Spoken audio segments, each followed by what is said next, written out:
Jadi tidak boleh kalau hanya satu kalimat tapi disebut karakter. Nah, tadi kan itu sudah menyinggung terkait ide pokok dan ide penjelas ya. Apa ya ide pokok dan ide penjelas itu? Ini ide pokok itu adalah hal penting yang ingin disampaikan oleh penulis. Nah, biasanya disebut juga gagasan utama. Nah, pasti dalam satu paragraf itu ada ide pokoknya.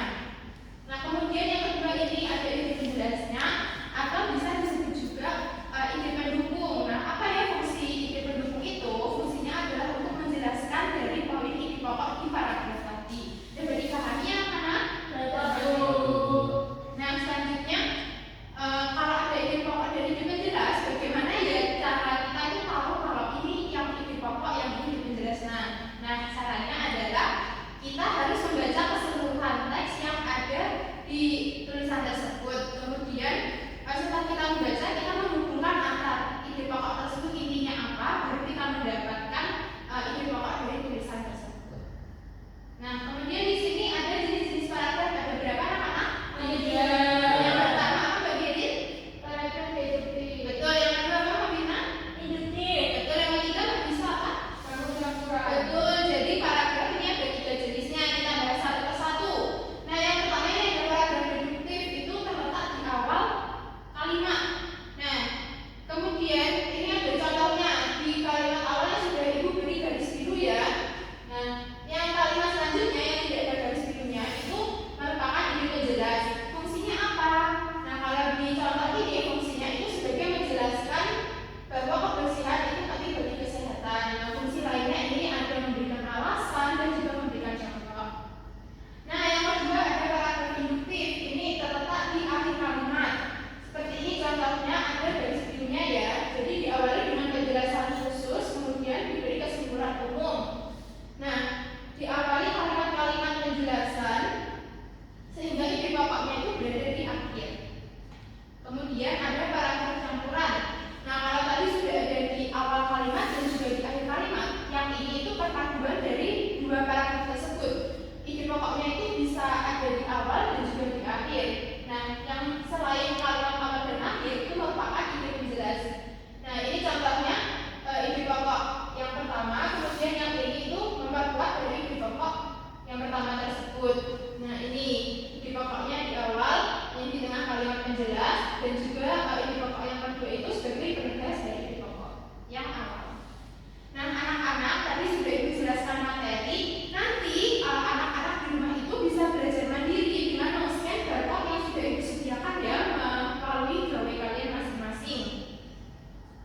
Nah, pasti sudah agak mengantuk ya menjelaskan mendengarkan penjelasan materi dari Ibu. Maka dari itu, ayo anak-anak eksekutif terlebih dahulu, boleh sambil duduk ya. Nah, nanti ikuti arahan dari Ibu. Kalau Ibu bilang, ayo tepuk tangan 3 kali, ayo tepuk tangan 2 kali, ayo tepuk tangan 1 kali, ayo tepuk tangan tanpa suara.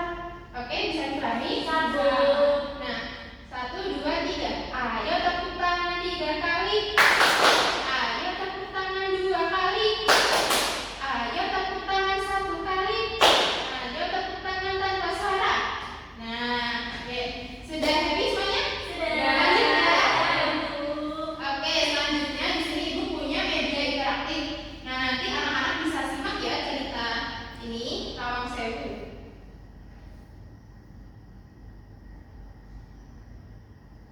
Cerita sejarah Lawang Sewu.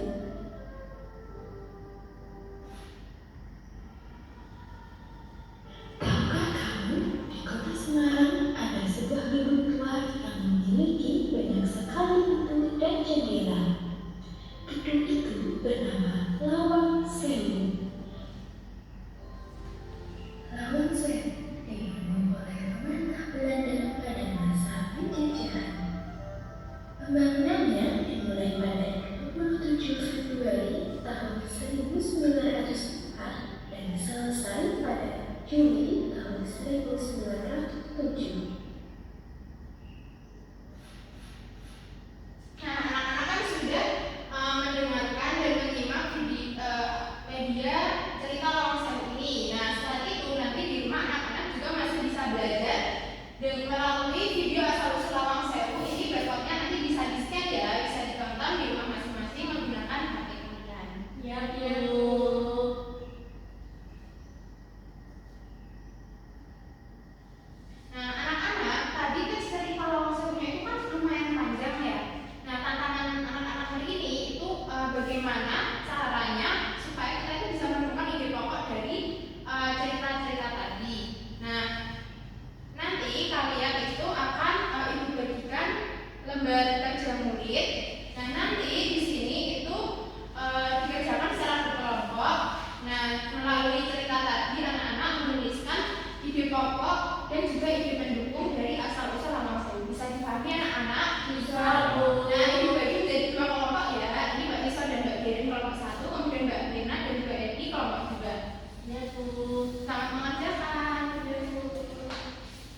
Indonesia itu berarti 1000 pintu. Nah, walaupun jumlah pintunya itu banyak dan tidak pasti berjumlah 1000, namun bangunan ini tetap dijuluki bernama Lawang Sewu. Nah, Lawang Sewu ini dibangun pada masa kolonial Belanda. Pembangunannya dimulai pada 27 Februari tahun 1904 dan pembangunannya ini selesai pada bulan Juli tahun 1907. Baik anak-anak, kan tadi sudah menyimak dari cerita dan juga gambaran asal-usul dari Lawang Sewu. Selanjutnya, Ibu akan meminta kalian untuk mengerjakan LKM yang individu ya, dengan menceritakan kembali menggunakan bahasa kalian sendiri apa yang sudah dipahami dari cerita yang sudah disampaikan.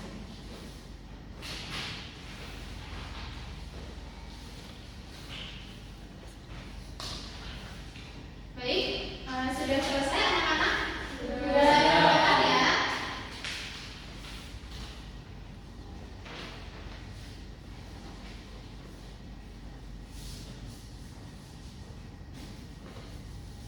Nah, selanjutnya Ibu akan mengajak kalian untuk mengerjakan kuis bersama-sama.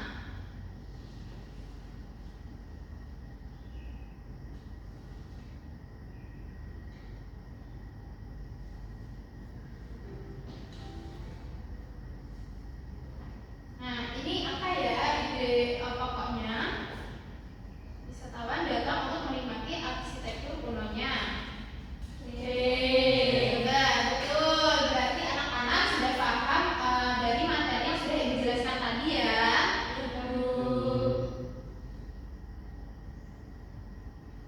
Nah, tadi kan sudah Ibu jelaskan materi, sudah Ibu ajak bercerita, mengerjakan LKM. Selanjutnya anak-anak akan mengerjakan soal evaluasi. Nah, tujuannya adalah untuk mengecek sejauh mana pemahaman anak-anak mengenai materi yang sudah Ibu jelaskan hari ini. Silakan bisa dikerjakan mandiri ya.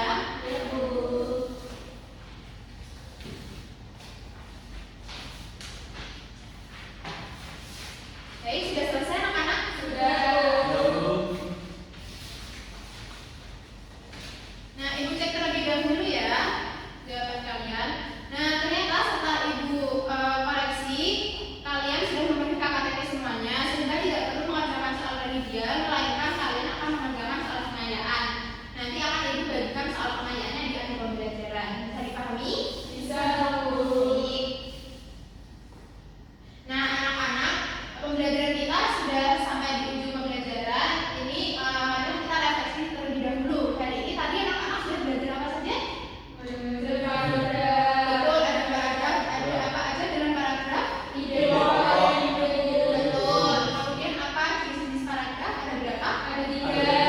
Yang pertama paragraf induktif, kemudian yang kedua induktif, dan juga paragraf campuran. Baik, berarti anak-anak sudah paham semuanya ya. Nah, anak-anak senang tidak belajar hari ini bersama Ibu? Senang. Baik. Nah, anak-anak, materi selanjutnya itu adalah tentang fakta dan opini. Nanti anak-anak bisa belajar di rumah terlebih dahulu mengenai